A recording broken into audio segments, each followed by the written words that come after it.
আসসালামু আলাইকুম ওয়া রাহমাতুল্লাহি ওয়া বারাকাতুহু। প্রিয় শিক্ষার্থীবৃন্দ, আশা করি মহান রবের অশেষ মেহেরবানিতে সবাই ভালো আছে। আমি মোহাম্মদ জামালউদ্দিন, সহকারী শিক্ষক, সাক্তা সরকারি উচ্চ বিদ্যালয়, কেরানীগঞ্জ, ঢাকা।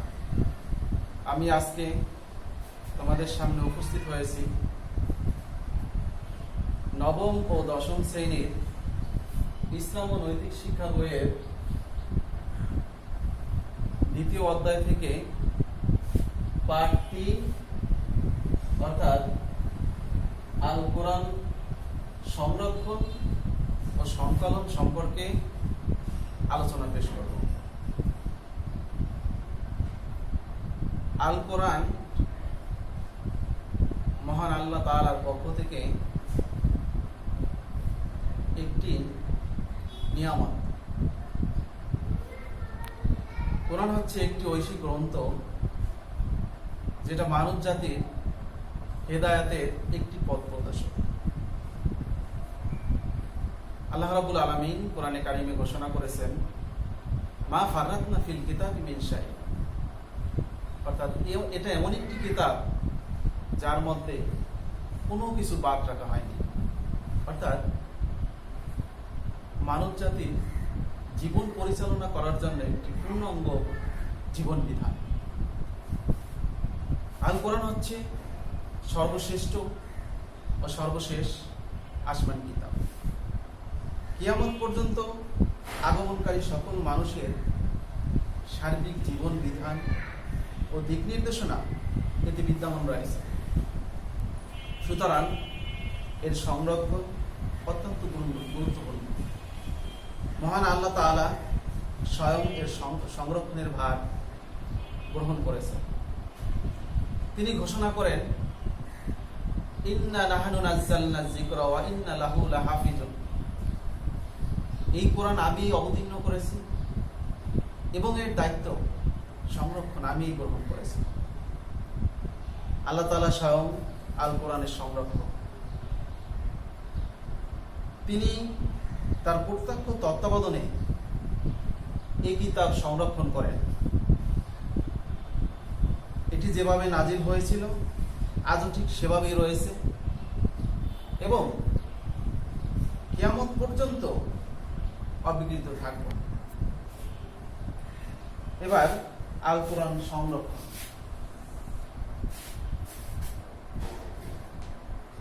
আল কোরআন আরব দেশে মহানবী সাল্লাল্লাহু আলাইহি সাল্লামের উপর নাজিল হয়। এ সময় মহানবী সাল্লাল্লাহু আলাইহি সাল্লামের সাথে নাজিলকৃত আয়াত মুখস্থ করে নিতেন।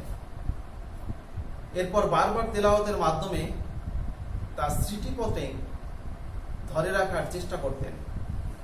আল কোরআন মুখস্থকরণে রাসূল সাল্লাল্লাহু আলাইহি সাল্লামের দ্রুত পাঠ ও ব্যাকুলতা দেখে মহান আল্লাহ তাআলা তাকে সান্ত্বনা দেন। এ প্রসঙ্গে কোরআনে কারিমে ইরশাদ করেন, লা তুহাররিকু বিহি লিসানাকা লিতাজালা বিহি ইন্না আলাইনা জামআহু ওয়া কুরআনা। তাড়াতাড়ি ওহী আয়ত্ত করার জন্য আমি দ্রুত আপনার জিহ্বা তার সাথে সঞ্চালন করবেন না। এটা সংরক্ষণ ও পাঠ করানোর দায়িত্ব আমারই। এরপর রাসূল সাল্লাল্লাহু আলাইহি ওয়াসাল্লামের ব্যাকুলতা তার মন থেকে দূরীভূত হয়ে যায়। তিনি সহজেই কোরআনের আয়াতগুলো মুখস্থ ও সংরক্ষণ করতে লাগলেন। আল কোরআন নাজিল হলে সাহাবীগণকেও মুখস্থ করতে বলতেন। সাহাবীগণ তা মুখস্থ করতেন, দিনরাত তেলাওয়াত করতেন, নামাজে পাঠ করতেন। তাদের স্ত্রী, পরিবার, পরিজন, বন্ধু বান্ধবদেরকেও মুখস্থ করতে বলতেন। গভীর রাতে তাদের ঘর থেকে কোরআনের তেলাওয়াত গুনগুন আওয়াজ শোনা যেত। অনেক সময় রাসূল সাল্লাল্লাহু আলাইহি সাল্লাম স্বয়ং তাদের গৃহর কাছে গিয়ে তেলাওয়াত শুনতেন। কোরআন তেলাওয়াতের শিক্ষা দেওয়ার জন্য নবী করিম সাল্লাল্লাহু আলাইহি সাল্লাম সাহাবীগণকে নানা স্থানে প্রেরণ করতেন। যেমন হিজরতের পূর্বে তিনি হযরত মুসআব ইবনে উমাইর রাদিয়াল্লাহু তাআলা আনহু ও আব্দুল্লাহ ইবনে উম্মে মাকতুম রাদিয়াল্লাহু তাআলা আনহুকে কোরআন শিক্ষাদানের জন্য মদিনায় প্রেরণ করেন। এভাবে মুখস্থ করার মাধ্যমে আল কোরআন সর্বপ্রথম সংরক্ষণ করা হয়। উল্লেখ্য, তৎকালীন আরবদের স্মৃতি শক্তি ছিল প্রখর এবং তীক্ষ্ণ। তারা কোনো জিনিস শিখলে তা আর কখনো ভুলত না। ফলে এই অসাধারণ স্মরণ শক্তির কারণে পবিত্র কোরআন সহজেই তাদের স্মৃতিতে সংরক্ষিত হতো। এছাড়া সে সময় লিখিতভাবেও আল কোরআন সংরক্ষণের ব্যবস্থা করা হয়। আরবদের মধ্যে খুব অল্প সংখ্যক লোকেই শিক্ষিত ছিল। তাছাড়া সে সময় লেখার উপকরণও ছিল দুষ্প্রাপ্য। এজন্য সে সময় আল কোরআন একাত্রে গ্রন্থাগারে লিপিবদ্ধ করে রাখা হয়নি। তবে আল কোরআনের কোনো অংশ বা আয়াত নাজিল হলে সাথে সাথেই তা লিখে রাখা হতো। খেজুর গাছের ডাল, পশুর চামড়া, গাছের পাতা ইত্যাদি ছিল তখন লিখনির প্রধান উপকরণ। সাহাবীগণ এগুলোকেই আল কোরআনের আয়াত লিখে তা সংরক্ষণ করতেন। যেসব সাহাবী লেখাপড়া জানতেন তারা প্রায় সকলেই কোরআন লেখার মর্যাদা লাভ করেছিলেন। আল কোরআন লিপিবদ্ধকারী সাহাবীগণকে বলা হয় কাতিবে ওহী বা ওহী লেখক। তারা ছিলেন সংখ্যায় 42 জন। শিক্ষার্থীবৃন্দ, পরীক্ষায় আসতে পারে ওহী লেখক কতজন ছিল? উত্তরে লিখব ওহী লেখক ছিল 42 জন। এই 42 জনের মধ্যেই প্রধান ছিলেন হযরত যায়েদ ইবনে সাবিত রাদিয়াল্লাহু তাআলা আনহু। এছাড়াও হযরত আবু বকর সিদ্দিক, হযরত ওমর ফারুক রাদিয়াল্লাহু তাআলা আনহু, হযরত আলী রাদিয়াল্লাহু তাআলা আনহু, হযরত ওসমান রাদিয়াল্লাহু তাআলা আনহু, হযরত মুয়াবিয়া রাদিয়াল্লাহু তাআলা আনহু প্রমুখ ছিলেন উল্লেখযোগ্য। এদের কেউ না কেউ সদা সর্বদা মহানবী সাল্লাল্লাহু আলাইহি সাল্লামের সাথেই থাকতেন এবং কোরআনের কোনো অংশ বা আয়াত নাজিল হলে সাথে সাথে তা লিখে নিতেন। এভাবে এই লেখনির মাধ্যমে আল কোরআনকে সংরক্ষণ করা হয়। আল কোরআনের সংকলন মহানবী সাল্লাল্লাহু আলাইহি সাল্লামের সময় আল কোরআন মুখস্থ লেখনির মাধ্যমে পুরোপুরি সংরক্ষণ করা হয়, কিন্তু সে সময় তা একত্রে গ্রন্থাবদ্ধ করা হয়নি, বরং তার তত্ত্বাবধানে লিপিবদ্ধ টুকরোগুলো নানা জনের নিকট সংরক্ষিত ছিল। হযরত আবু বকর রাদিয়াল্লাহু সর্বপ্রথম কোরআন সংকলনের উদ্যোগ গ্রহণ করেন। হযরত আবু বকর রাদিয়াল্লাহু তাআলা আনহু ছিলেন ইসলামের প্রথম খলিফা। তার সময় নবুয়তের কতিপয় মিথ্যা দাবিদার বা ভণ্ড নবী, যাকাত অস্বীকারী আবির্ভাব ঘটে। তিনি তাদের বিরুদ্ধে যুদ্ধ ঘোষণা করেন। এরপরে এরূপেই একটি যুদ্ধ ছিল ইয়ামামার যুদ্ধ। এটি মুসাইলামা বিন কাযযাব নামক এক ভণ্ড নবীর বিরুদ্ধে পরিচালিত হয়। এ যুদ্ধে বহু সংখ্যক হাফেজে কোরআন সাহাবী শাহাদাত বরণ করেন।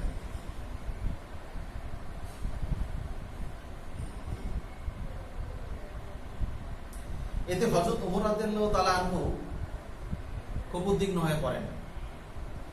তিনি ভাবলেন যে এভাবে হাফেজ সাহাবীগণ শাহাদাত বরণ করতে থাকলে একসময় কোরআন মুখস্থকারী লোকে খুঁজে পাওয়া যাবে না, ফলে কোরআন বিলুপ্তর আশঙ্কা দেখা দেবে। সুতরাং তিনি হযরত আবু বকর রাদিয়াল্লাহু তাআলা আনহুকে কোরআন সংকলন গ্রন্থাগারে লিপিবদ্ধ করার পরামর্শ প্রদান করেন। এই পরামর্শ শ্রবণে হযরত আবু বকর রাদিয়াল্লাহু তাআলা আনহু বলেন, হে ওমর, রাসূল সাল্লাল্লাহু আলাইহি ওয়াসাল্লাম যে কাজ করে যাননি তা আপনি কিভাবে করতে চেয়েছেন? হযরত ওমর রাদিয়াল্লাহু আনহু বললেন, আল্লাহর শপথ, এতে কল্যাণ নিহিত রয়েছে।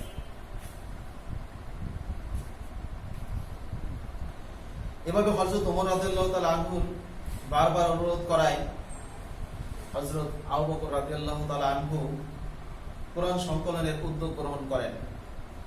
তিনি প্রধান ওহী লেখক সাহাবী হযরত যায়েদ ইবনে সাবিত রাদিয়াল্লাহু তাআলা আনহু এর উপর গুরু দায়িত্ব অর্পণ করেন। হযরত যায়েদ রাদিয়াল্লাহু তাআলা আনহু কোরআন সংকলনের ক্ষেত্রে বিশেষভাবে নিম্নোক্ত 4টি পন্থা অবলম্বন করেন। 1, হাফিজ সাহাবীদের তিলাওয়াতের মাধ্যমে প্রতিটি আয়াতের বিশুদ্ধতা ও নির্ভরতা যাচাইকরণ। 2, হযরত ওমর রাদিয়াল্লাহু তাআলা আনহুর হিফজের সাথে মিলিয়ে আয়াতের বিশুদ্ধতা যাচাইকরণ। 3, রাসূল সাল্লাল্লাহু আলাইহি ওয়াসাল্লামের উপস্থিতিতে লিখিত হওয়ার ব্যাপারে ন্যূনতম 2 জন সাক্ষী গ্রহণ। 4, চূড়ান্তভাবে লিখিত আয়াতগুলো অন্যান্য সাহাবীর সংরক্ষিত পাণ্ডুলিপির সাথে তুলনা ও যাচাইকরণ। এভাবে চরম সতর্কতা অবলম্বনের মাধ্যমে হযরত যায়েদ ইবনে সাবিত রাদিয়াল্লাহু তাআলা আনহু পবিত্র কোরআন সর্বপ্রথম গ্রন্থকারে সংকলন করেন।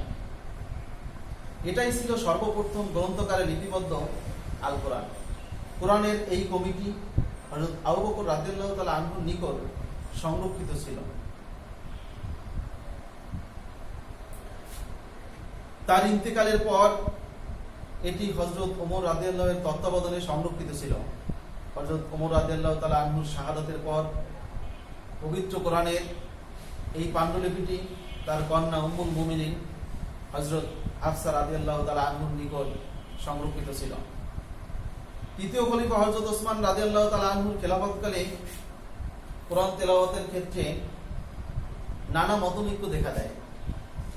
এর মূল কারণ ছিল বিভিন্ন গোত্রীয় রীতিতে কোরআন পাঠ।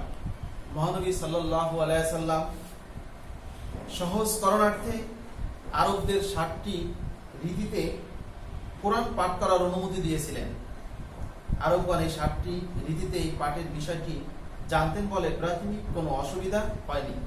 কিন্তু ইসলামী খেলাফতের ব্যাপক বিস্তৃতির ফলে অনারবগণ মুসলমান হতে লাগলো। তারা আরবি ভাষার এসব আঞ্চলিক রীতিসমূহ সম্পর্কে সচেতন ছিল না। ফলে ভিন্ন ভিন্ন ঋতুতে কোরআন পাঠে তাদের মধ্যে বিভ্রান্তি সৃষ্টি হয়। এমনই ঘটনা ঘটে আর্মেনিয়া, আজারবাইজান অঞ্চলে জিহাদের সময়। এ সময় ভিন্ন রীতিতে কোরআন পাঠ মুসলমানদের মধ্যে ঝগড়ার সূত্রপাত ঘটে।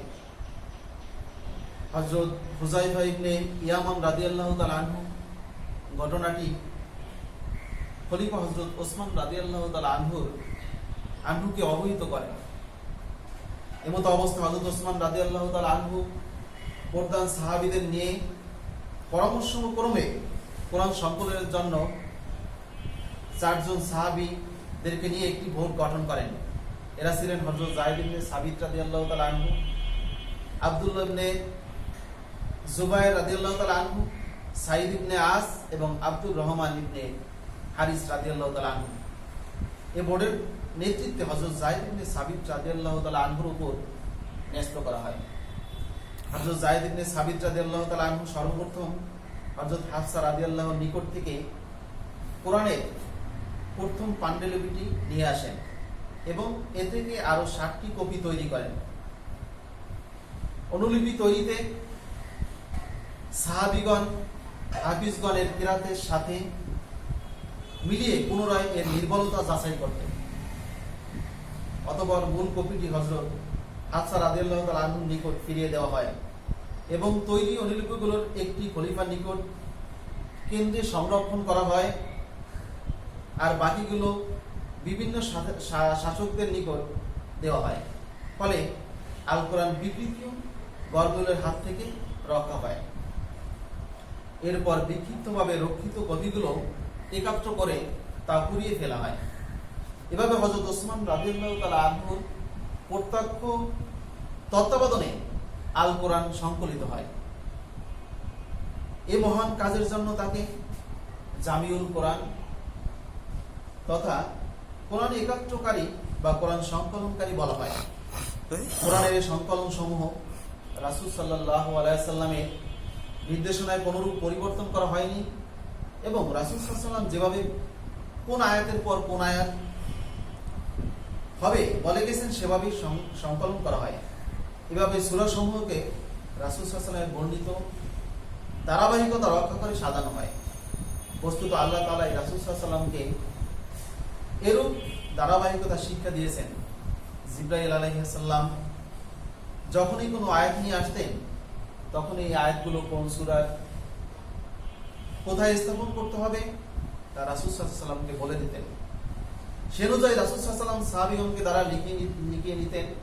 পবিত্র কোরআনের পাণ্ডুলিপি তৈরিতেও এই বিষয়টি অত্যন্ত গুরুত্ব সহকারে বিবেচনা করা হয়। ফলে লাউহে মাহফুজে যেভাবে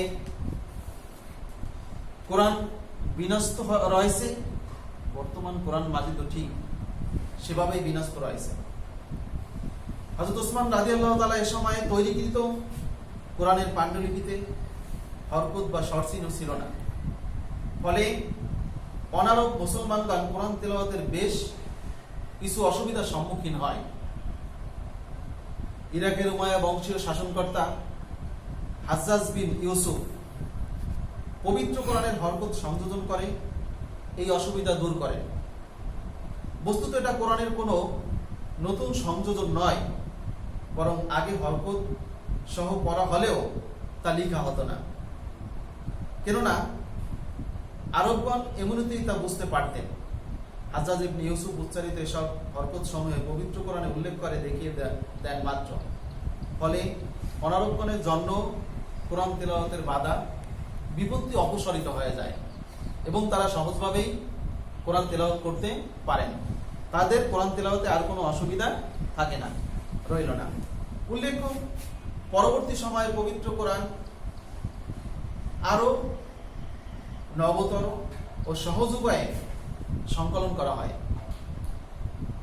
মুদ্রণ যন্ত্র আবিষ্কারের পূর্ব পর্যন্ত হাতের লেখার মাধ্যমে আল কোরআন সংকলন করা হতো।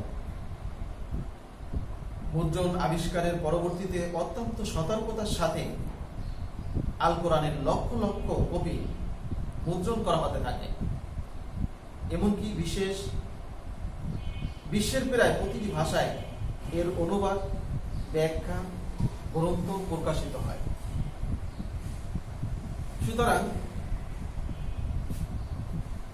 আলোচনা থেকে আমরা বুঝতে পারলাম আল কোরআন মানব জাতির একটি পথ প্রদর্শক। কেউ যদি এই কোরআন অনুযায়ী জীবনকে পরিচালনা করে তাহলে তার জীবন ধন্য, এবং এর বিচ্যুত হলে কোরআনের পথ থেকে কেউ সরে গেলে তাহলে তার জীবনে নেমে আসবে ধ্বংস। সুতরাং আমরা কোরআন সংরক্ষণ ও সংকলন কিভাবে হয়েছে তা বিস্তারিত জানবো, বুঝবো এবং পাঠ্য বইয়ের আলোকে ভালো করে পড়লে যেভাবেই প্রশ্ন আসুক উত্তর সহজ হয়ে যাবে আশা করি। শিক্ষার্থীবৃন্দ, আজকে এ পর্যন্তই। সবাই সুস্থ থাকো, ভালো থাকো। আল্লাহ হাফেজ।